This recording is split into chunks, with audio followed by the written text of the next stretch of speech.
Bonjour à tous, que Dieu vous bénisse très richement. C'est votre frère Didier Diumba. Alors, je suis là pour vous parler sur un sujet, mais avant de vous annoncer même le sujet, j'aimerais que nous puissions adresser un mot de prière au Seigneur pour y consacrer ce moment. Dieu notre Père céleste, Créateur du ciel et de la terre. Nous te disons infiniment reconnaissants pour ce privilège que tu nous accordes, Seigneur Jésus, de pouvoir être ici pour pouvoir partager autour de ta parole. Nous remettons ce moment du début jusqu'à la fin entre tes saintes mains. Oins-nous, inspire-nous et sois avec chacun de nous du début à la fin, alors que nous te consacrons ce moment au nom puissant de Jésus-Christ. Amen. Voilà. Nous allons partager sur un petit sujet que j'ai intitulé Comment reconnaître un faux prédicateur. Voilà. Le sujet est un peu bizarre, je reconnais, mais ne comprenez pas ça dans un mauvais sens, ok?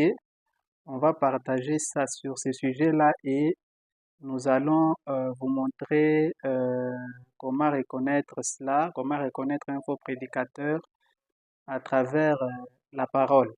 Voilà. Alors pour commencer, nous allons prendre nos Bibles. Nous avons quelques versets ici. Nous allons commencer d'abord dans Apocalypse 2, 2. Apocalypse chapitre 2, verset 2. Là, on va voir là-dedans. On va dans le livre d'Apocalypse chapitre 2, verset 2. Là, je connais tes œuvres, ton travail et ta persévérance. Je sais que tu ne peux supporter les méchants, que tu as éprouvé ceux qui se disent apôtres et qui ne le sont pas, et que tu les as trouvés menteurs. Ici, c'était Jésus qui s'adressait déjà aux gens, aux croyants du premier âge de l'Église. Il les félicitait parce que ceux-ci avaient reconnu les faux prédicateurs et avaient refusé de les croire. Voilà, nous prenons maintenant dans Matthieu 13, 24 à 30. Matthieu 13, 24 à 30. Voilà. Matthieu 13, 24 à 30. Là, c'est Jésus qui parle. Il leur proposa une autre parabole et dit, le royaume des cieux est semblable à un homme qui a semé une bonne sémence dans son champ. Mais pendant que les gens dormaient,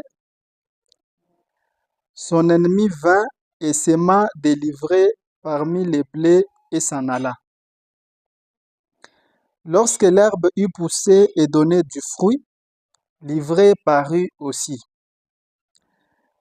Les serviteurs du maître de la maison vinrent lui dire, Seigneur, n'as-tu pas semé une bonne sémence dans ton champ? D'où vient donc qu'il y a des livrées? Il leur répondit, c'est un ennemi qui a fait cela. Et les serviteurs lui dirent, veux-tu que nous allions l'arracher?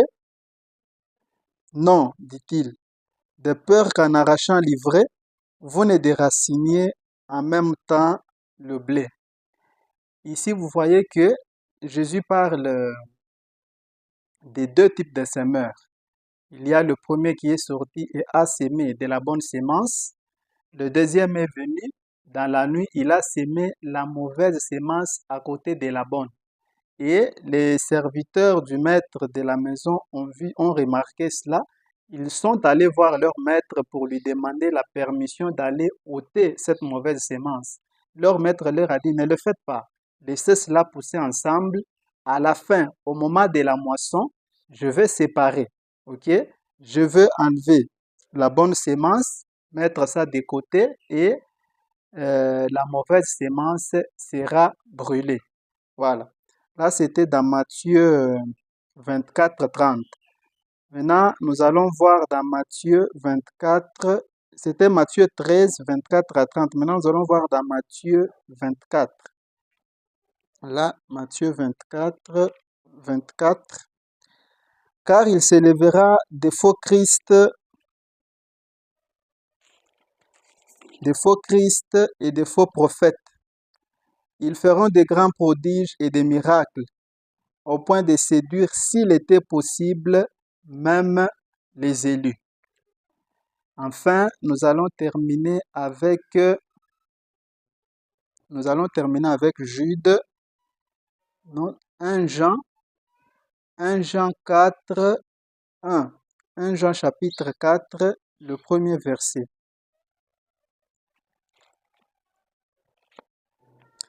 1 Jean chapitre 4, le premier verset. Bien-aimés, n'ajoutez pas foi à tout esprit. Bien-aimés, n'ajoutez pas foi à tout esprit, mais éprouvez les esprits pour savoir s'ils sont des dieux. Car plusieurs faux prophètes sont venus dans le monde. Voyez, là, on nous exhorte à ne pas ajouter foi à tout esprit, mais d'examiner d'abord, parce qu'il y a des faux prophètes qui sont venus dans le monde. Nous allons terminer avec Jude. Jude, il n'y a qu'un seul chapitre là-bas, donc on va voir le premier, le troisième et le quatrième verset. Voilà, Jude. Bien-aimés, comme je désirais vivement vous écrire au sujet de notre salut commun, je me suis senti obligé de le faire afin de vous exhorter à combattre pour la foi qui a été transmise aux saints une fois pour toutes. Car il s'est glissé parmi vous certains hommes dont la condamnation est écrite depuis longtemps, des impies qui changent la grâce de notre Dieu en dissolution et qui renient notre seul Maître et Seigneur Jésus-Christ. Voilà. Que Dieu bénisse la lecture de sa parole. Alors, je vous ai déjà annoncé mon petit sujet que je voulais partager avec vous ce matin. Ces petits sujets, j'ai décidé de les nommer comment reconnaître les faux prophètes. Alors, pourquoi est-ce que j'ai choisi ces sujets? La plupart d'entre vous, vous êtes membres des églises, vous fréquentez les églises. Vous allez remarquer que très généralement, dans les églises, on parle très peu sur les faux prédicateurs. Pour moi, la raison est simple. Ceux qui vous prêchent sont des prédicateurs. Et lorsqu'ils vont tout le temps se mettre à marteler sur les faux prédicateurs, peut-être il peut peut-être lui-même ou eux-mêmes peuvent se mettre en danger. Donc, ils évitent très souvent ce genre de choses. Ils parlent régulièrement. S'ils veulent parler des faux prédicateurs, c'est pour pointer du doigt cet autre prédicateur-là avec qui ils ne partagent pas le même point de vue. Alors, c'est ainsi qu'ici, j'ai décidé de parler exclusivement sur les faux prédicateurs. Comment ils œuvrent, ok, dans l'Église. Alors ici, quand je parle de l'Église, vous voyez le corps de Christ. Vous voyez que je vais commencer dès le premier âge de l'Église, jusqu'à ce que nous atteignions le dernier âge de l'Église. Vous allez voir que ces esprits sont là depuis le commencement.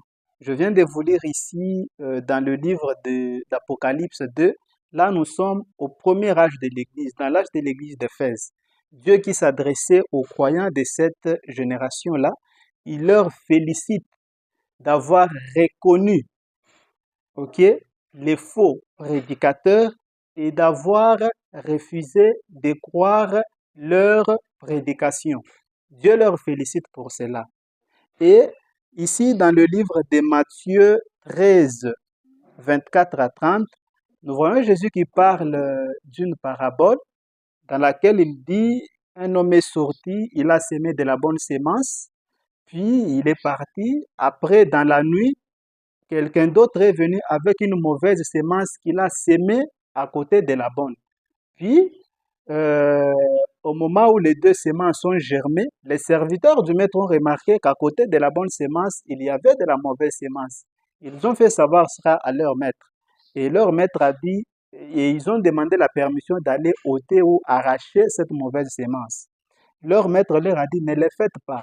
Laissez ces deux semences-là croître ensemble. Ici, j'attire votre attention sur le fait que les deux semences, les deux mauvaises semences vont croître ensemble. Ok? Aucune d'entre des deux ne sera arrachée au milieu. Non, non. Toutes les deux semences doivent croître ensemble jusqu'à ce qu'ils atteignent ou qu'elles atteignent leur maturité au dernier âge. Et c'est au moment de la moisson, au moment de l'enlèvement, que Dieu fera cette séparation-là. Il prendra la bonne semence, l'amènera au grenier, c'est-à-dire dans l'enlèvement, et la mauvaise semence sera jetée au feu. Alors, vous voyez que les deux semences sont présentes dans l'Église. Les deux semences sont présentes dans l'Église et ils sont en train de croître côte à côte. Et la mauvaise semence fait la guerre à la bonne semence dans le but de se débarrasser complètement de la bonne semence pour régner. C'est-à-dire ici, l'esprit antichrist qui est entré dans l'Église dès le commencement, dès le premier âge de l'Église, eh bien, cet esprit-là veut à tout prix chasser la bonne sémence, c'est-à-dire la bonne parole de l'Église, la parole qui donne la vie, pour pouvoir régner à maître et détourner complètement l'Église de la voie de Christ. Alors, je vais vous illustrer ça avec cette image. Je ne sais pas, vous risquez de voir ça de travers, je sais pas. Ok, vous voyez ça, cette image-là. Ici, nous sommes dans le livre d'exposé de cet âge de l'Église. Vous voyez que ici, nous sommes au premier âge de l'Église. Là, vous voyez que le noir représente les ténèbres, c'est-à-dire cette mauvaise sémence-là, l'esprit antéchrist. Vous voyez, c'est le noir et le blanc représentent la pure parole, la véritable parole. Vous voyez qu'ici, la mauvaise sémence, elle n'a pas eu beaucoup d'efficacité dans le premier âge de l'Église. Pourquoi? Parce que les croyants de cet âge l'avaient reconnu et rejeté, avaient reconnu ces faux prédicateurs-là et ils ont rejeté leur prêche. Et ils sont restés en majorité accrochés à la parole pure. C'est ainsi que vous voyez que dans cette première âge de l'Église, il y a tellement la lumière. Mais au fur et à mesure que les âges avancent, vous remarquerez que la présence de la lumière diminue au profit des ténèbres. C'est-à-dire que cette mauvaise sémence est en train vraiment de prendre de l'influence au sein de l'Église. Là, nous sommes dans le deuxième âge de l'Église. Vous voyez que les ténèbres ont vraiment pris de l'ampleur. Petit à petit, troisième âge de l'Église, vous voyez les niveaux. Je ne sais pas si vous voyez bien cette image-là. Quatrième âge de l'Église, c'est vraiment l'âge des ténèbres. Cinquième âge de l'Église également. Et puis, sixième âge de l'Église, la parole est revenue un peu. Et l'âge de l'Église de la Odyssée, l'âge dans lequel nous vivons maintenant, vous voyez que les ténèbres prédominent vraiment sur la lumière. Ce qui signifie que la majorité de toutes ces églises que vous voyez, la majorité des prédicateurs que vous voyez, la majorité ne prêche pas la parole véritable qui donne la vie. Ce sont les agents du diable. C'est la raison pour laquelle vous devez faire très, très attention à tout ce que vous croyez. Donc, comme ici on nous a dit dans le livre de Jude, ou je crois dans 1 Jean 4, hein, on nous dit de ne pas ajouter foi à tout esprit, mais d'examiner d'abord pour voir si cela vient de Dieu. Alors, c'est ça qui m'a inspiré et m'a poussé à partager avec vous sur ces sujets pour vous aider à voir les choses un peu autrement. Alors ici, je vais prendre une citation ici dans le livre d'exposé, dans l'âge d'Éphèse. Je vais aller à la page 66. Alors, page 66. Bon, je vais pas tout lire, hein. Je vais sauter un peu certaines choses là, mais vous, quand vous allez lire, vous allez tout lire. Voilà. Page 66. Voilà. Là, voilà.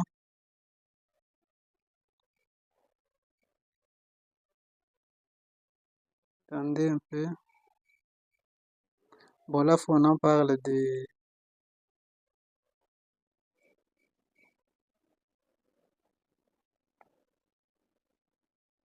Bon, on en parle de Matthieu 24 que nous venons de lire ici, hein. Il dit, Matthieu 24, que les élus ne peuvent pas être séduits, car il s'élèvera des faux Christ et des faux prophètes. Ils feront des grands prodiges et des miracles, au point de séduire, s'il était possible, même les élus. Qu'en est-il donc? La réponse nous est clairement apportée. Il y a une véritable église et une fausse. Il y a une vraie vigne et une fausse vigne. Mais il est évident que cette fausse église, ce corps de la fausse vigne, essayera toujours d'usurper la place de la véritable église et prétendra toujours qu'elle l'est. C'est-à-dire, elle va prétendre qu'elle est cette bonne église-là. Elle, elle, la vraie et l'authentique est que l'élu ne l'est pas.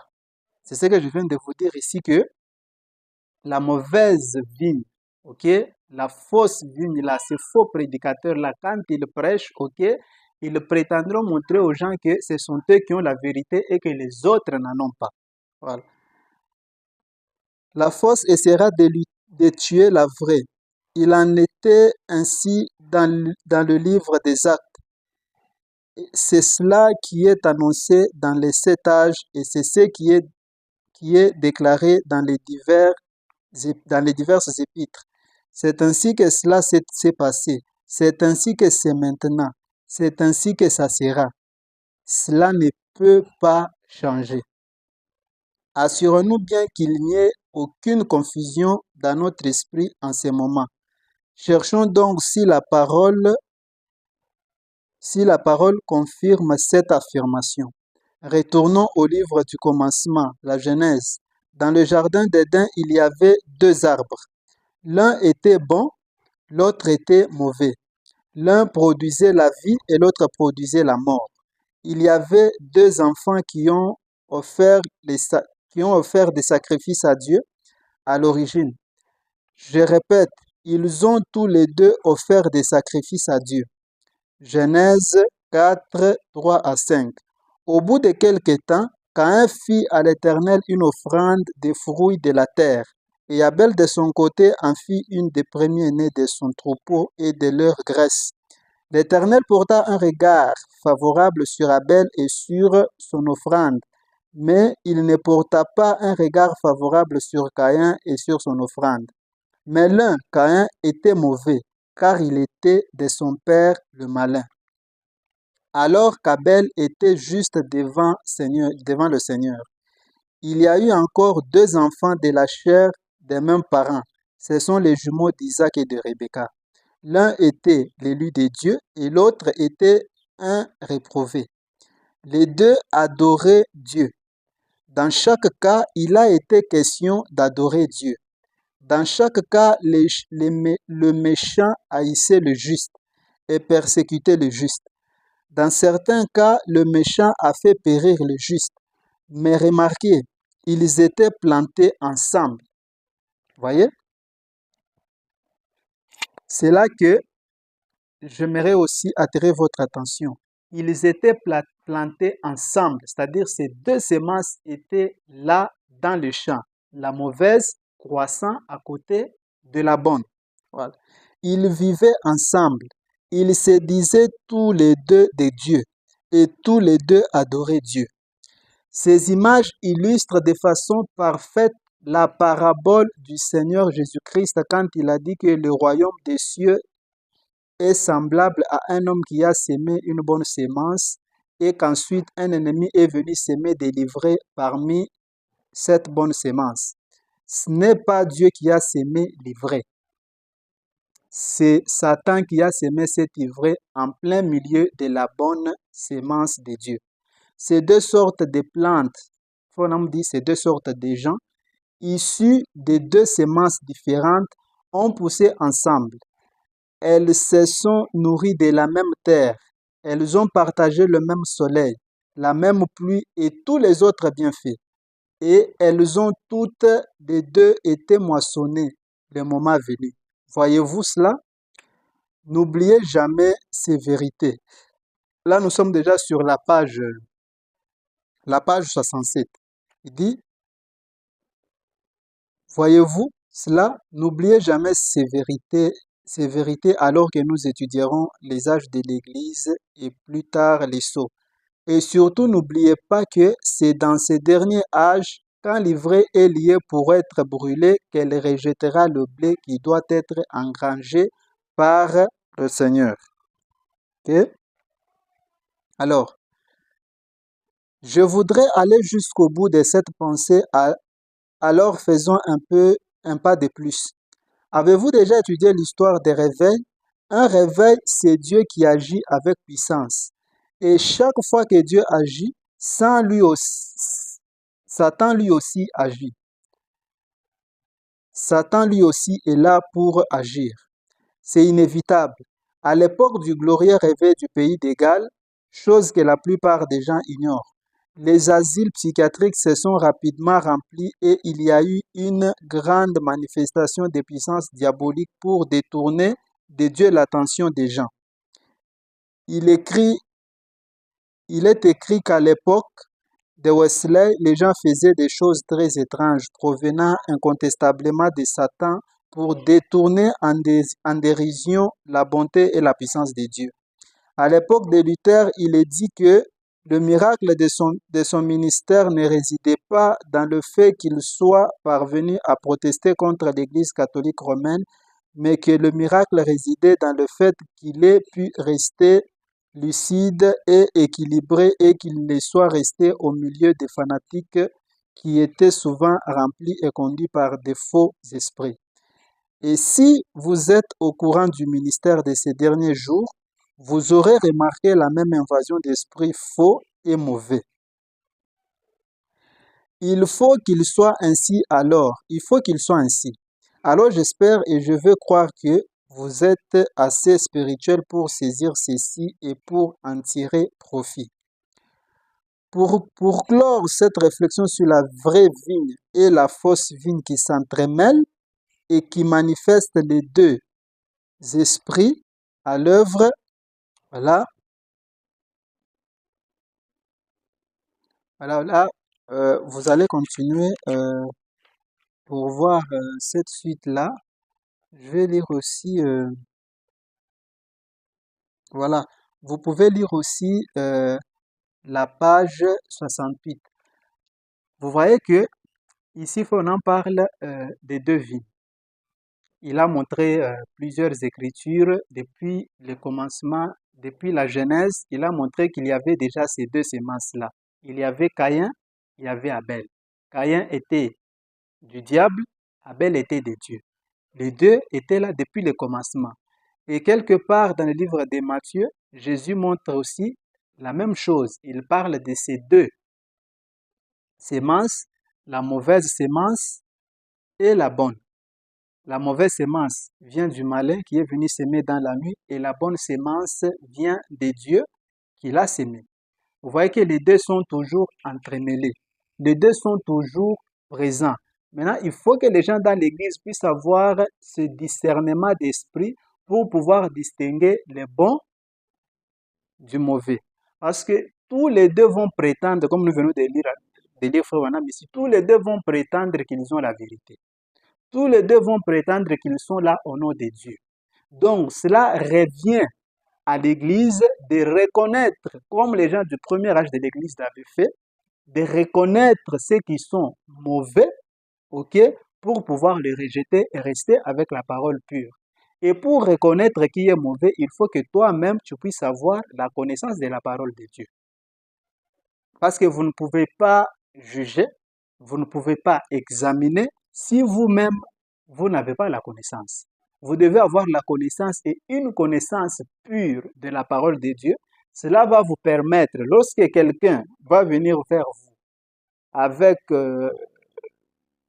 des prédications, ok, prétendant qu'il vous parle au nom de Dieu, vous aurez cette capacité-là, ok, de réfléchir en fonction de ce que vous avez, de cette vérité de Dieu que vous avez. Vous allez comparer cela, ok, à ce qu'il vous dit pour savoir si cela vient de Dieu, oui ou non. Je crois que récemment, j'ai fait une vidéo dans laquelle j'ai donné l'astuce pour reconnaître les vrais, pour distinguer les vrais de la fausse prédication. Voilà, ici, nous sommes dans la même logique, mais si nous essayons de vous montrer les faux prédicateurs et comment ils agissent. Je vais commencer ici d'abord par vous montrer à travers les Écritures, à travers la Bible et à travers les citations de William Branham, que dans l'Église, il y a bel et bien la présence de ces deux semences-là. Donc, ça veut dire que ce n'est pas anodin. Je ne prends pas ce sujet comme pour critiquer les prédicateurs. Non, je prends ce sujet en me basant sur les Écritures. Je sais que ce n'est pas souvent prêché au sein des églises. Ok? Beaucoup de prédicateurs ne prêchent pas sur les mauvais, les faux prédicateurs, pour des raisons que j'ai données récemment.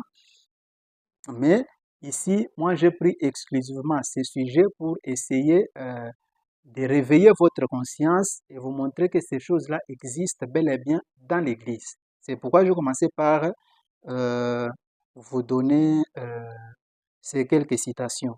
Donc, notez très bien, dans l'Église, il y a l'Esprit de Dieu qui agit, il y a l'Esprit de Satan qui agit. Donc, les deux semeurs ici, nous voyons que c'est soit l'Esprit de Dieu, Dieu qui sème, soit c'est Satan qui sème. Dieu sème à travers ces hommes, les prédicateurs, des gens qu'il lui-même envoie, ok, des gens qu'il mandate. C'est ces gens-là qui viennent s'aimer en son propre nom. Donc, c'est le Saint-Esprit qui sème sa parole, qui est de la bonne sémence, à travers les prédicateurs. Voilà. Le diable aussi fait la même chose. Il a aussi ses agents. Eux aussi s'appellent des prédicateurs. Ok? Il sème aussi la mauvaise sémence dans les cœurs des gens, toujours derrière la chair, en se faisant passer pour des prédicateurs. Vous voyez au moins cela. Il faut donc faire très attention. Chaque fois quand vous êtes dans une église, ne soyez pas fanatique. N'entrez pas dans les choses de Dieu avec un esprit de fanatisme. Ok? Restez très lucide parce qu'il s'agit du salut de votre âme. Personne ne payera le prix de votre âme. C'est Jésus qui a payé le prix, ok? Mais ici sur la terre, chacun de nous répondra. Si vous vous laissez prendre dans les mensonges, eh bien, vous n'aurez aucune excuse devant Dieu. Vous allez perdre votre âme. Donc, il faut tout examiner à travers la parole. Encore, je me répète, retenez qu'il y a deux types de semences. La bonne sémence et la mauvaise sémence. La bonne sémence vient de Dieu. Et comment Dieu la sème? Il la sème au moyen du Saint-Esprit à travers les prédicateurs, ses prédicateurs à lui. Satan est à l'origine de la mauvaise sémence. Comment il la sème? Il la sème aussi dans l'Église à travers ses prédicateurs. Donc, tous les prédicateurs que vous voyez prêcher ici, soit il est inspiré par Dieu, soit il est inspiré par Satan. C'est donc à vous d'avoir cet esprit de discernement pour savoir qui vient de Dieu. C'est pourquoi ici, dans le livre de 1 Jean, on nous dit, n'ajoutez pas foi à tout esprit. Examinez d'abord. Cela ne vient pas de moi. La responsabilité de juger un prédicateur a été accordée à chaque croyant par la parole. Ce n'est pas mauvais, ce n'est pas un péché. C'est Dieu qui l'a dit. Tous les deux viendront au nom de Dieu. C'est ce que Branham vient de nous dire ici. Tous les deux viendront au nom de Dieu et vont prétendre qu'ils sont là pour Dieu. Et ils vont se faire la guerre. Ça, nous le voyons tous les jours. Nous voyons tous les jours comment les prédicateurs se critiquent. Celui-là, il va là en enfer, il n'a pas le Saint-Esprit. Ce qu'il prêche là, c'est des mensonges. Il se bagarre. C'est ce que la parole de Dieu dit ici. Ça se reproduit sous nos yeux. Ok? La fausse vigne combattant la mauvaise vigne. La mauvaise vigne combattant la vraie ou la bonne. Donc, il nous revient à nous, les croyants, d'examiner pour savoir si ce qu'un prédicateur dit vient de Dieu. Voilà. Maintenant, ici, je prends toujours dans le livre d'exposé là, je veux vous lire maintenant il y a une partie dans le livre d'exposé, le premier âge de l'Église, l'âge d'Éphèse, il y a une partie là, la sémence des Nicolaïtes, nommée la sémence des Nicolaïtes. Moi, je vais prendre sur la page 79. Je prends la page 79. Alors, ici, je vais vraiment sauter les choses pour aller vite. C'est à vous de... C'est à vous de... C'est à vous de lire un peu tout, hein, pour comprendre, voilà. Ces Éphésiens connaissaient la parole telle que Paul l'avait enseignée. Ils étaient remplis du Saint-Esprit par l'imposition des mains de Paul. Ils ont regardé ces faux apôtres droit dans les yeux et leur ont dit, vous ne dites pas ce que Paul a dit, donc vous êtes des faux. C'est ce que je viens de vous dire ici. Je répète encore. Ces Éphésiens connaissaient, là ce sont les Éphésiens ici, ce sont les gens de l'âge d'Éphèse, c'est-à-dire les croyants de l'âge d'Éphèse, le premier âge de l'Église. Il faut dire que les gens du premier âge de l'Église connaissaient la parole telle que Paul l'avait enseignée. Ils connaissaient ce que le messager de leur âge leur avait enseigné. Ils étaient remplis du Saint-Esprit par l'imposition des mains de Paul. Ils ont regardé ces faux apôtres droit dans les yeux et leur ont dit, vous ne dites pas ce que Paul a dit, donc vous êtes des faux. C'est-à-dire, comment on reconnaît un faux prédicateur? Il ne dira pas ce que le messager de l'âge dit. C'est comme je vous ai dit dans une vidéo récemment, il peut se servir d'autant d'écriture, va prendre à gauche, à droite, ok, pour essayer de transformer, sortir cela de leur contexte pour vous faire avaler quelque chose qui au final n'a rien à voir à faire avec la parole de Dieu. Voyez, vous verrez que ces gens, c'est leur astuce. Il va vous dire des choses que le prophète n'a pas dit. C'est très fréquent. On va voir ça. Vous ne dites pas ce que Paul a dit, donc vous êtes des faux. C'était aussi simple que ça. Vous êtes des faux.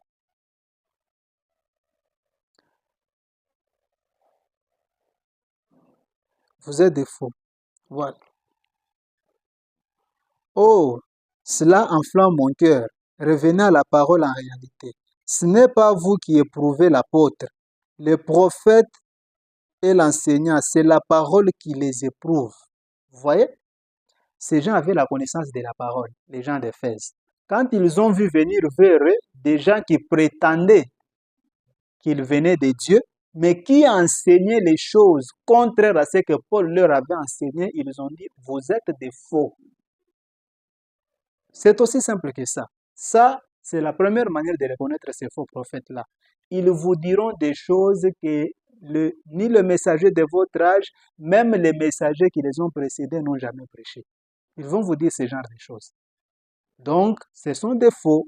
Ça, c'est la première manière de les reconnaître. On va voir plusieurs manières, toujours avec Frère Branham. Un de ces jours, un prophète viendra à l'âge de l'église de Laodicée et vous saurez si oui ou non il est le vrai, celui que Dieu a envoyé. Oui, vous le saurez car s'il est de Dieu, il se tiendra sur cette parole exactement telle que Dieu l'a donnée à Paul. Il ne déviera pas un seul instant de cette parole, pas même d'un iota. Jamais. Dans ces derniers âges, où beaucoup de faux prophètes apparaîtront, observez-les, et vous les verrez sans cesse vous répéter que vous serez perdus si vous ne les croyez pas, eux et ce qu'ils disent. C'est ça. On les voit souvent dans nos églises. Hein. Il faut croire ce que le pasteur dit. Je m'excuse. Moi, je connais même un frère des gens ici dans nos églises de message. Il croit ce que l'église dit par rapport à ce que dit la parole. Ils sont devenus tellement fanatiques, ils ont été détournés de la volonté de Dieu par des prédicateurs, des faux prédicateurs qui se sont servis des Écritures. Vous savez, Frère Branham dit, vous devez croire votre pasteur. Hein? Frère Branham dit, vous devez croire votre pasteur. C'est la vérité. Il dit, quand votre pasteur se tient du haut de la chair pour prêcher, c'est l'ange de Dieu pour vous. C'est la vérité. Vous voyez? Mais il y a quelque chose qu'il n'ajoute pas souvent. C'est que on ne peut le croire que si tout ce qu'il dit est conforme à la parole de Dieu. À ce moment-là, nous le croyons. Il n'ajoute pas ça. Donc, il y a des gens qui prennent des portions des Écritures pour manipuler les gens. Parce que quand vient, il te dit, Fonam a dit, si tu veux être béni, tu dois croire en ton pasteur. C'est la vérité. Il n'est pas dit que ça. Or, ce n'est pas toute la vérité, ce n'est qu'une partie de la vérité. Fonam a dit, quand le pasteur se tient derrière la chair, il est l'ange de Dieu pour vous. C'est l'exacte vérité, mais ce n'est pas toute la vérité, ce n'est qu'une partie de la vérité. S'il ne te donne que ça, qu'est-ce que tu vas dire? Oui, on m'a dit Fonam qui a dit, je dois croire le pasteur. Oui, on m'a dit Fonam qui a dit, si le pasteur est derrière la chair et l'ange du Seigneur pour moi, oui, par conséquent, je dois les croire. Tu dois les croire. Maintenant, s'il commence à dire des mensonges, des choses qui n'ont rien à voir à faire avec la volonté de Dieu, comme tu ne sais pas, ok, que Fonam a aussi dit que vous ne pouvez les croire que si ce qu'il vous dit est conforme à la parole de Dieu, vous allez tomber dans le piège. Vous allez accepter des mensonges tout en disant c'est Frère Branham qui a dit de croire le pasteur. C'est comme ça qu'il manipule les gens. J'ai déjà été témoin de ça. C'est ainsi qu'il manipule les gens et vous tombez dans le piège de croire des choses qui n'ont rien à voir, des choses qui n'ont rien à voir avec la parole de Dieu. C'est comme ça qu'ils séduisent les gens. Mais un vrai croyant sait que, certes, je dois croire mon pasteur pour être béni, c'est la vérité du Seigneur. Quand un prédicateur s'éteint derrière la chair, il est l'ange du Seigneur pour moi. C'est l'exacte vérité. Mais seulement si celui-ci est fidèle à toute la parole. Si tout ce qu'il dit peut être prouvé par la parole, à ce moment-là, il est une bénédiction pour moi. À ce moment-là, il est l'ange du Seigneur pour moi. Mais si ce qu'il me dit n'a rien à voir à faire avec la parole de Dieu, il n'est plus l'ange de Dieu. Il est maintenant l'ange de Satan. Quelqu'un, un agent du diable qui est là pour te conduire en enfer, te séduire, t'égarer de la voie du Seigneur. Donc, soyez très prudents. Frère Branham, tout au long de son ministère, il s'est battu contre cette chose-là. Il ne voulait pas que les gens puissent avoir la foi dans les individus ou bien dans les églises. Il voulait que les gens puissent être attachés à la parole, qu'ils puissent avoir la foi dans la parole du Seigneur. C'est pour ça qu'il s'est battu tout au long de son ministère. Mais aujourd'hui, vous trouvez les gens qui critiquent les catholiques. Parce que très souvent dans nos églises du message, quand on parle de la dénomination, nous avons les regards tournés vers les catholiques, les regards tournés vers les protestants. Pourtant, ce même esprit est déjà parmi nous. Nous sommes en train d'agir exactement comme les catholiques et les protestants, tout en les critiquant. Vous voyez que ces critiques-là nous distraient nous-mêmes. Nous pensons parfois que si nous arrivons à prouver que les autres sont dans les faux, ça veut dire que nous sommes dans la vérité. Non, tu peux prouver que l'autre est dans les faux et toi aussi tu es dans les faux sans le savoir. Voyez, vous trouvez aujourd'hui dans les messages un frère ou une sœur qui vous croit de tout son cœur ce que dit son Église. Même quand vous lui montrez les citations des frères Branham ou bien les écritures bibliques qui condamnent cette pratique-là ou cette croyance-là qu'ils ont dans leur Église, il va rejeter ça. Il va rejeter la parole pour croire ce qu'enseigne son Église, son pasteur. Vous voyez? Pourtant, c'est ce qui se fait aussi chez les catholiques. Les catholiques croient dans ce que dit l'Église par rapport à ce que dit la Bible. C'est la raison pour laquelle vous voyez que les catholiques vont faire des prières dans des chapelets, ils s'agenouillent devant les statues de Marie, ils font ces prières-là. Notre Marie, Mère de Dieu, tout ça. Au lieu, là où la Bible dit, le seul médiateur entre les hommes et Dieu, c'est Jésus-Christ. Eux vont faire de Marie leur médiateur ou, je ne sais pas, intercesseuse. Vous comprenez au moins. Pourtant, la Bible condamne le fait de s'agenouiller devant des statues. La Bible condamne le fait de faire d'un homme votre médiateur. La Bible condamne tout ça. Mais pourquoi ces gens les croient et les font sans peur, ni honte? C'est parce qu'on leur a déjà dit que ce que l'Église dit prime sur ce que la Bible dit. La Bible où la révélation évolue. C'est comme ça qu'on leur a déjà enseigné. Dieu viendra parler au pape, et puis le pape va mettre ça, je ne sais pas moi, dans les catéchismes. Vous allez suivre ça. Eux n'écoutent pas ce que dit la Bible, ils écoutent ce que dit l'Église. C'est ça la dénomination. Ils sont dominés ainsi par des hommes. Ils servent les idées des hommes au lieu de servir Dieu. Ils sont guidés, conduits par les hommes au lieu d'être conduits par le Saint-Esprit. C'est exactement ce qui se passe aujourd'hui dans les messages. Il y a des frères et sœurs qui sont prêts à se battre, prêts à maudire. Lorsque tu le prouves par les Écritures que cette croyance-là qu'ils ont dans leur église est fausse.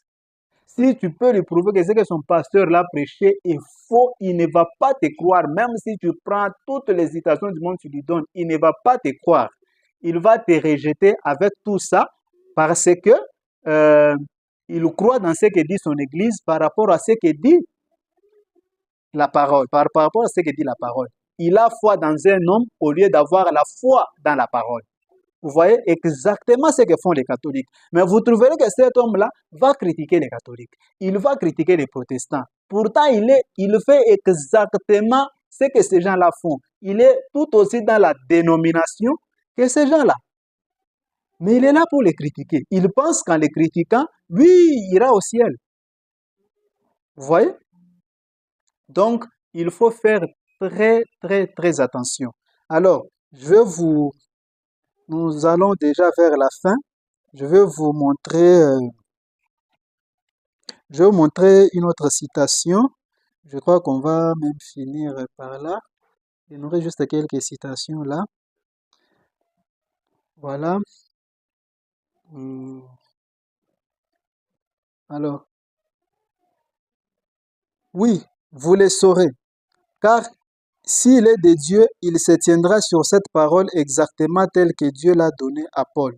Il ne déviera pas un seul instant de cette parole, pas même d'un seul iota. Dans ce dernier âge, où beaucoup de faux prophètes apparaîtront, observez-les et vous les verrez sans cesse. Vous répétez que vous serez perdus si vous ne les croyez pas eux et ce qu'ils disent. Vous voyez?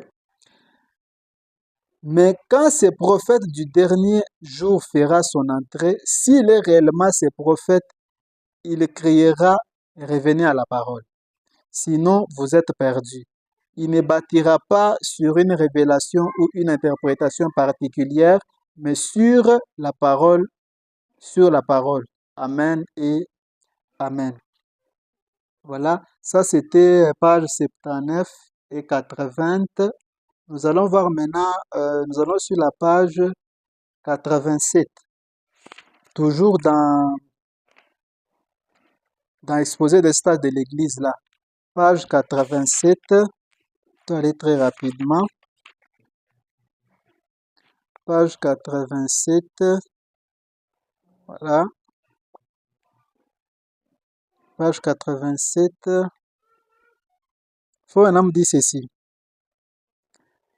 Quels sont ces Nicolaïtes? Ce mot vient de deux mots grecs. Nikao, qui veut dire conquérir, et Laos, qui veut dire les laïcs. En clair, il y avait quelqu'un dans l'église primitive qui faisait quelque chose pour conquérir les laïcs. Si quelqu'un conquérait les laïcs, ce ne pouvait être que le fait d'une autorité. Que se passe-t-il dans cette église et que Dieu haïssait? Ce qui s'est passé à l'époque et qui se passe encore aujourd'hui, c'est exactement ce que le mot Nicolaïte veut dire. C'est que les gens étaient dominés d'une manière absolument contraire à la parole de Dieu. Une autre façon de reconnaître ces faux prédicateurs, ce sont des gens qui veulent dominer. Ils veulent dominer. Ils veulent imposer leurs idées à eux en lieu et place de la parole de Dieu. On va voir ça. Premièrement, on a vu que ce sont des gens, des faux prédicateurs, ils ne prêchent pas la parole de Dieu. Ils peuvent se servir de la parole de Dieu, mais pour vous amener en dehors de la parole de Dieu. Deuxièmement, on vient de voir que ce sont des gens qui aiment dominer. Ils veulent dominer sur les gens, c'est-à-dire exercer une domination sur vous, vous imposer leurs idées à eux en lieu et place de la parole de Dieu. On va voir ça. On va aller très rapidement.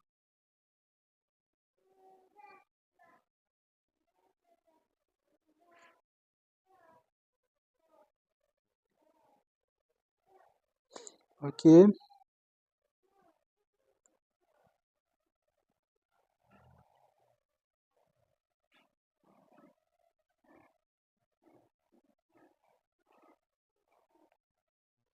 Voilà. On va voir maintenant. On va vers la fin. Vous pouvez lire tout, hein. Là, nous sommes sur la page 88. Vous pouvez lire toute la page, mais moi, pour gagner du temps, je vais rapidement vers la fin là-bas. Très bien.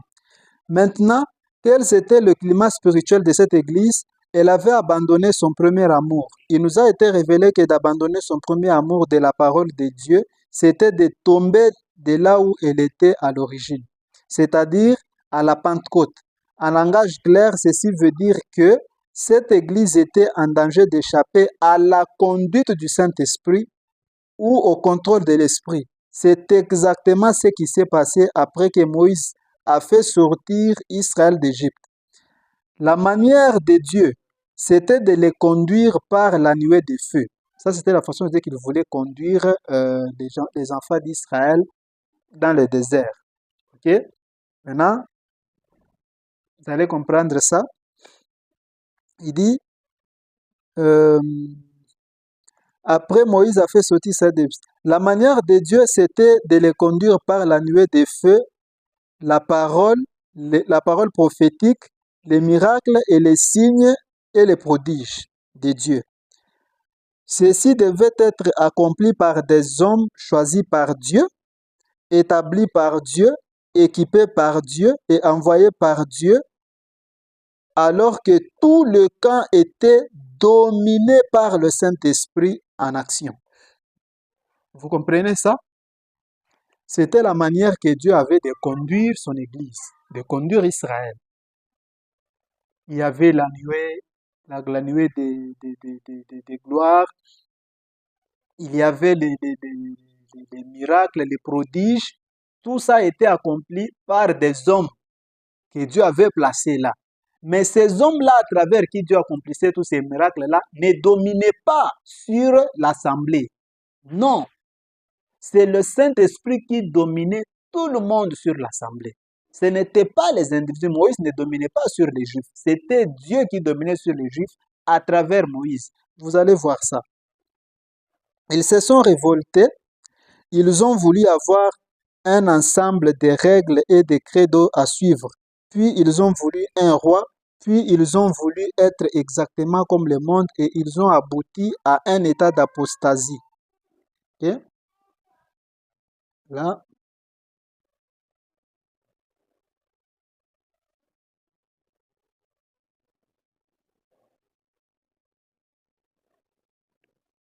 voilà. Ils ont abouti à un état d'apostasie. Vous pouvez lire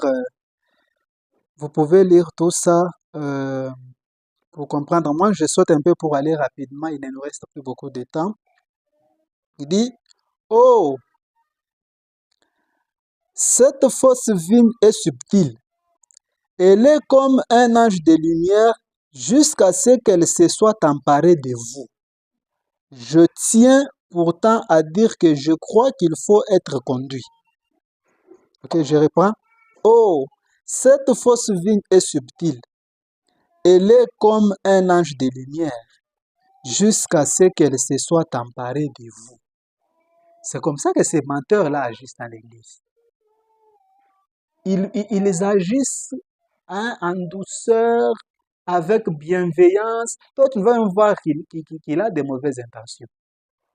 Jusqu'à ce qu'il se soit emparé de toi, qu'il puisse t'inculquer ces idées-là. Tu verras que tu deviendras quelqu'un qui est prêt à nier la parole pour croire ce que cet homme-là te dit ou ce que cette église-là t'enseigne. Si tu es dans cette condition-là, sache que tu n'as plus Dieu. Tu ne crois pas en Dieu, tu es en train de croire les propos des hommes. Et ta place, c'est en enfer. Si c'est ce que je dis ici. Je tiens pourtant à dire que je crois qu'il faut être conduit. Seulement, je ne crois pas qu'il faut être conduit par les hommes. Ça, c'est fait maintenant. On n'est pas conduit par les hommes. Je continue. Je crois qu'il faut être conduit par le Saint-Esprit à travers la parole.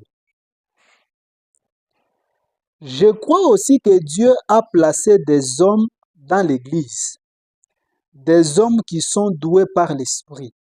Ce sont eux qui garderont l'Église en ordre. Vous comprenez la place des hommes dans l'Église? Ça n'a jamais été la volonté de Dieu et ça ne le sera jamais qu'un homme puisse conduire un autre. C'est comme Jésus a dit qu'un aveugle conduit un autre aveugle, n'est-ce pas? Tous devront finir dans une fosse. Lui, c'est un homme, il va te conduire. C'est le Saint-Esprit qui conduit son Église. Si un prédicateur vous dit que c'est lui qui te conduit, vous avez là le signe que c'est un faux. Ce n'est pas un homme qui conduit. C'est le Saint-Esprit qui conduit à travers les hommes. Le rôle d'un prédicateur dans une église est de veiller. Hein? Vous allez écouter ici. Je crois aussi que Dieu a placé des hommes dans l'église, des hommes qui sont doués par l'Esprit. Ce sont eux qui garderont l'église en ordre. C'est ça la place d'un prédicateur. La place d'un prédicateur dans une église est de garder l'église dans l'ordre établi par Dieu. Dieu a déjà établi un ordre dans son église. Il a donné sa parole à l'église. Le rôle d'un prédicateur est de garder les gens dans cet ordre-là. C'est-à-dire les répéter constamment ce que Dieu a déjà dit. Pas venir avec ses propres idées. Lorsqu'il vient avec ses propres idées, alors c'est cet homme-là qui vous conduit. Ce n'est pas le Saint-Esprit. Si cet homme vient et vous prêche des choses qui ne viennent pas de Dieu, ce sont ses idées à lui, alors à ce moment-là, c'est lui qui est votre conducteur, c'est lui qui vous conduit, ce n'est pas le Saint-Esprit. Pour que le Saint-Esprit vous conduise, il faut que ce qui sort de cet homme-là vienne du Saint-Esprit.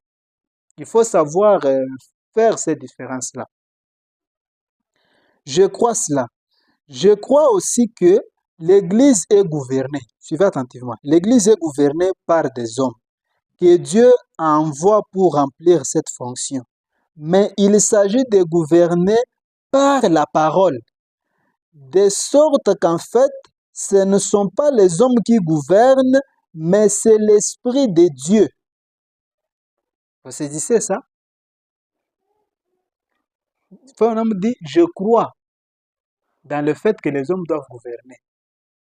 Vous voyez? Mais ils doivent gouverner par la parole, de telle sorte qu'en réalité, ce ne sont pas eux qui gouvernent, mais c'est le Saint-Esprit qui gouverne à travers eux. C'est ce que je viens de dire ici. Lorsqu'un prédicateur est là, il dit les choses qui viennent de lui, des choses qui ne peuvent être prouvées par la parole, des choses qui sortent de son esprit. C'est lui donc qui vous gouverne, c'est lui qui vous domine, c'est lui qui vous dirige. Ce n'est pas le Saint-Esprit.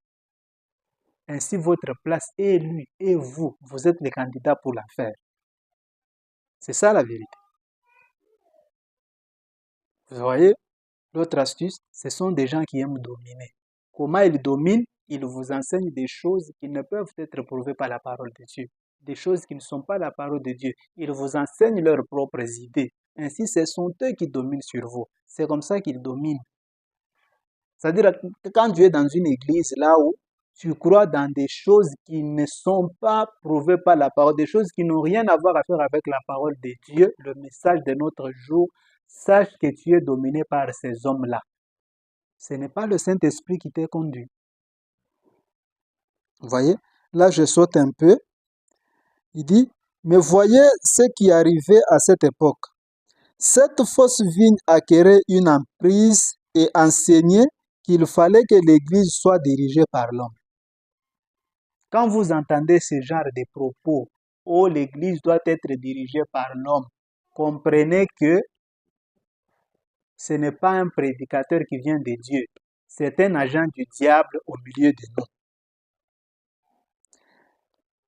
Elle enseignait que l'Église devait être gouvernée.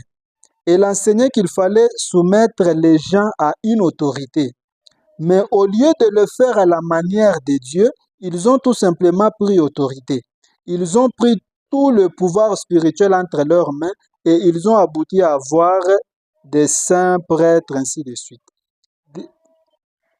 Ils ont pris tout le pouvoir spirituel entre leurs mains. J'attire votre attention là-dessus. Vous trouvez dans l'église un prédicateur qui te dit, si tu ne fais pas ceci, tu ne seras pas béni. Si tu fais ceci, tu vas mourir. Donc, lui a pris tous les pouvoirs spirituels entre ses mains. Tu n'as pas le Saint-Esprit, tu vas aller en enfer. Lui est devenu maintenant celui qui peut envoyer en enfer, qui peut donner le Saint-Esprit, qui peut bénir. Vous voyez?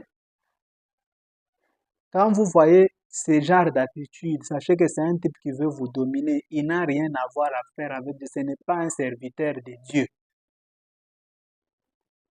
Voilà. Je saute encore un peu. Dieu haïssait cela. Les Éphésiens haïssaient cela. Et tout vrai croyant le haïra aussi. Il faudrait être complètement aveugle pour ne pas voir la même chose à l'œuvre à travers tous les âges et maintenant même alors que c'est pire que jamais. Il faut être aveugle pour ne pas voir ça. C'est ce qui se passe dans toutes nos églises ici. Les hommes veulent dominer. Comment ils dominent? Ils veulent imposer leurs propres idées. Ils vous prennent des écritures de frère Branham, ils tordent le sens des écritures, ils prêchent des choses qui n'ont rien à voir à faire avec la parole de Dieu. Et si vous ne croyez pas ça, vous n'êtes pas un enfant de Dieu. Vous ne serez pas béni. Vous êtes un sorcier. Soit vous êtes d'accord avec ces pasteurs-là, et vous êtes un enfant de Dieu, soit vous n'êtes pas d'accord avec lui, et vous êtes un enfant du diable. Vous comprenez au moins? C'est ce qui se passe dans nos églises aujourd'hui. Les gens veulent dominer. Cet esprit est là. On me dit qu'il faut être aveugle pour ne pas voir ça. C'est là dans les églises. Et vous, vous êtes là à critiquer les catholiques, à critiquer les protestants. Ce n'est pas ton problème. Il faudrait que je change un peu de micro. Voilà. Je ne sais pas s'il y a des choses qui... Ma voix n'a pas été enregistrée à un moment donné. Bon. Voilà. Donc, cette fausse vigne-là, elle est vraiment subtile. Un homme dit que, oh, cette fausse vigne est subtile. Elle est comme un ange de lumière jusqu'à ce qu'elle se soit emparée de vous. Vous voyez? Jusqu'à ce qu'elle se soit emparée de vous. Faut pas dire, oh, ce prédicateur-là, il est tellement doux, il est tellement gentil. Pourquoi est-ce qu'il ferait quelque chose de mal? Pourquoi est-ce qu'il chercherait à mentir? Non, c'est pas comme ça qu'on juge les choses de Dieu. Tu prends ce qu'il te dit, peu importe combien il est gentil, combien il est doux, combien il est un gentleman, c'est pas ça ton problème. Prends tout ce qu'il te dit là, examine cela vis-à-vis de la parole de Dieu et voyez si cela vient de Dieu.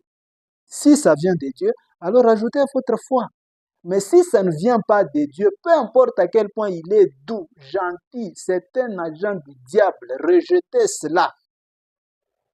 C'est la parole de Dieu. Il faut être vraiment aveugle pour ne pas voir ça à l'œuvre aujourd'hui dans nos églises.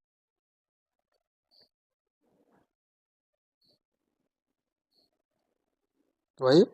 Je saute encore, vous allez tout lire. Là, nous sommes sur la page 89.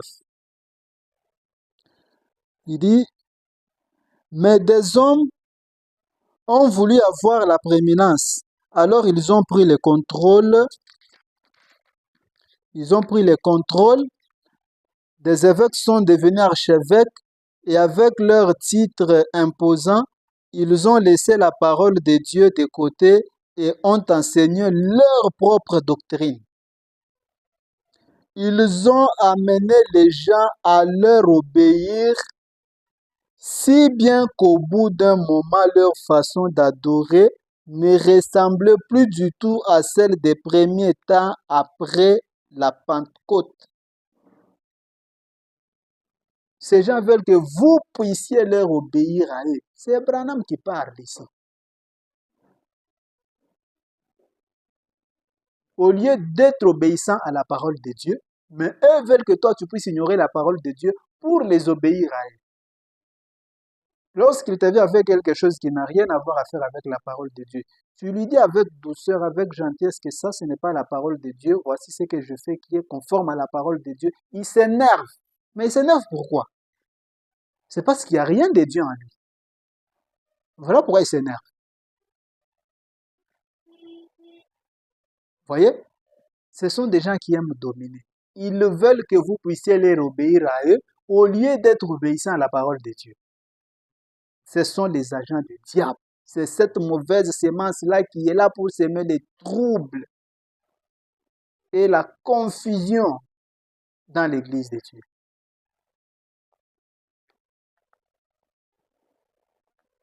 Je saute encore. Ils disent, peu importe ce que dit la parole de Dieu, vous ne pouvez pas la comprendre. Il faut que nous vous l'interprétions. De plus, la Bible n'est pas terminée.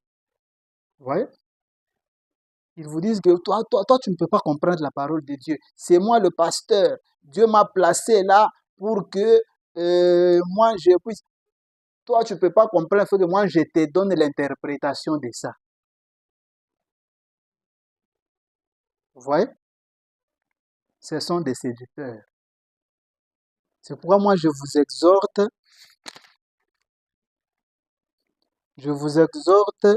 à beaucoup lire. Ok? Je vous exhorte vraiment à beaucoup lire. Lisez beaucoup. Lisez beaucoup. Ayez la connaissance de la parole de Dieu. C'est ça là qui va vous permettre de découvrir ces faux prophètes-là. C'est ainsi que les gens de l'âge d'Éphèse ont découvert les faux prédicateurs. Ils avaient la connaissance, ils savaient ce que Paul leur avait enseigné.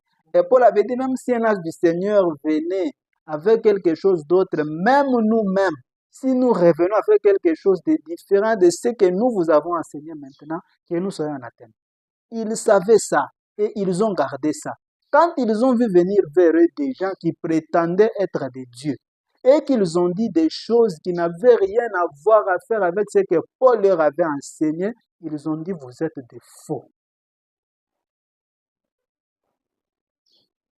Alors mes amis, mes frères et sœurs, je vous exhorte à la lecture. Ne soyez pas négligents il s'agit de votre âme. Vous entretenez bien votre corps. Vous vous préoccupez de votre apparence. Mais tout ça, ça va rester. Le corps, là, ce n'est rien. Ça va rester. Vous voyez? 3 jours, il suffit seulement de 4 jours, là, dans la tombe, c'est fini.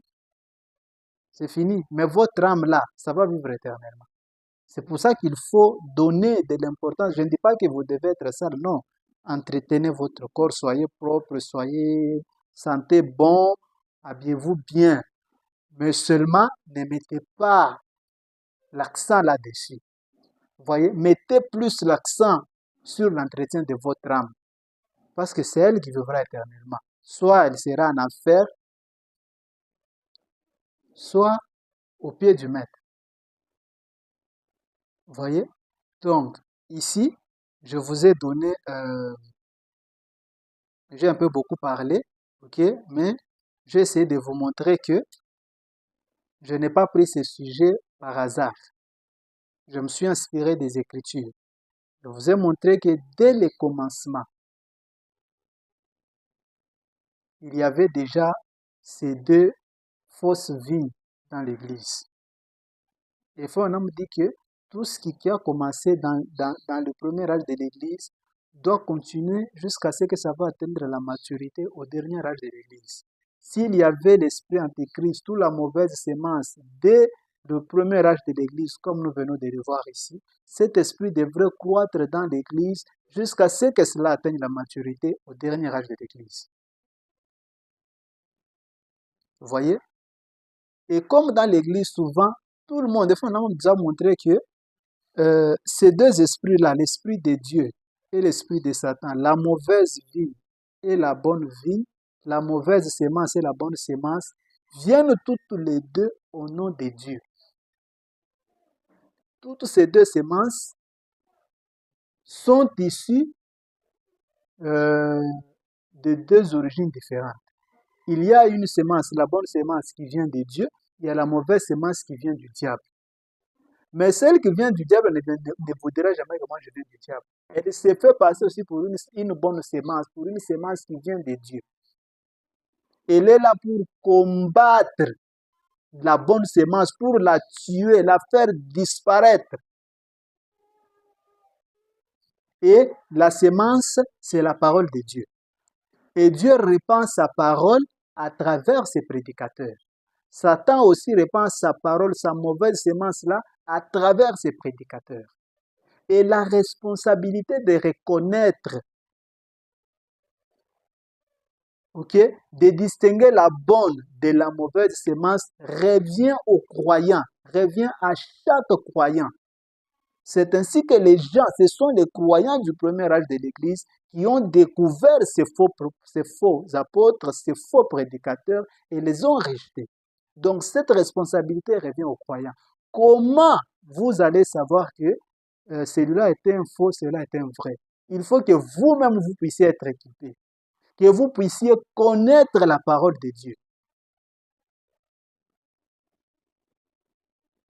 Que vous puissiez connaître la parole de Dieu. Lorsque vous connaissez la parole de Dieu, à ce moment-là, vous avez une arme qui vous permettra d'examiner tout ce que chacun de vous dit pour savoir lequel est dans les vrais, lequel est dans les faux. Ainsi, vous savez qui vient de Dieu et qui vient du diable. C'est votre responsabilité. Ne vous laissez pas intimider par un prédicateur. Ne vous laissez pas intimider.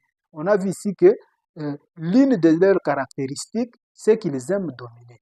Ils aiment s'imposer. Ils contraignent les gens à leur obéir à eux au lieu que les gens obéissent à la parole de Dieu. Ils vont vous dire des choses et vont chercher à vous imposer ça. Vous devez croire ça. Ce sont là les caractéristiques des faux prédicateurs. Mais vous ne cédez pas à toutes ces manipulations-là. Examinez. Dieu a ses prédicateurs. Il y a des vrais prédicateurs. Ils sont là.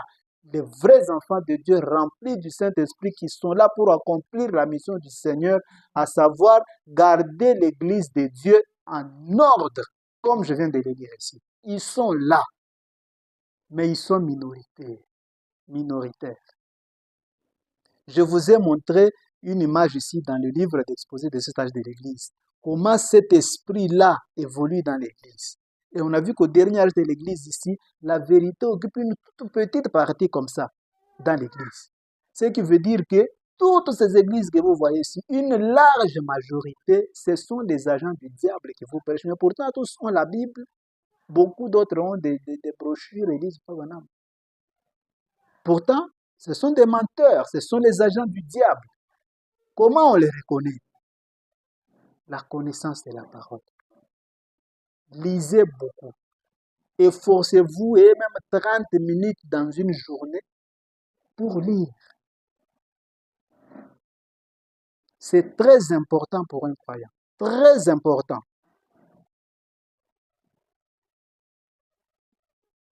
Très important. Voyez? Ce sont des gens qui aiment donner. Ils veulent que vous puissiez leur obéir à eux au lieu d'obéir à la parole de Dieu. Voilà. Je crois que c'est ce que j'avais à partager avec vous. En tout cas, cette vidéo va être longue. Je ne sais pas si je vais être obligé de découper ça en plusieurs parties. Je ne sais pas, peut-être. Je verrai. Je verrai s'il y a la possibilité de découper ça en plusieurs parties. Parce que là, ça fait déjà 1 heure. Ça va faire peut-être 1h15 quelque chose comme ça. Donc, en tout cas, que Dieu vous bénisse très richement. Alors, si vous avez des questions, il y a nos numéros sur notre chaîne là, vous pouvez voir ça. Ou vous pouvez carrément dans les commentaires là-bas, vous, vous écrivez quelque chose, vous écrivez votre question. Nous, on va lire et nous allons vous répondre. Voilà. Que Dieu vous bénisse très richement et nous allons faire une petite prière pour clôturer. Merci Seigneur pour ce moment que tu nous as accordé de partager autour de ta parole. Que ton nom soit loué Seigneur Jésus. Tu as permis que nous puissions dire ce que tu as mis sur notre cœur. Permets maintenant Seigneur Jésus-Christ, notre Dieu, que ceci puisse tomber, ô Dieu bien-aimé, dans la bonne terre Seigneur Jésus, et que la compréhension de ceux qui vont suivre, ô Dieu bien-aimé, puisse être bonne Père. Merci beaucoup, Père, pour tout. Si c'est ta volonté, nous nous retrouverons encore lors d'une prochaine vidéo, Seigneur Jésus, pour pouvoir parler autour de ta parole, pour quelque chose d'autre que tu mettras sur notre cœur. Pour le reste, sois avec nous en toutes choses, jusqu'à ce que nous retrouvons encore au nom puissant de Jésus-Christ. Amen.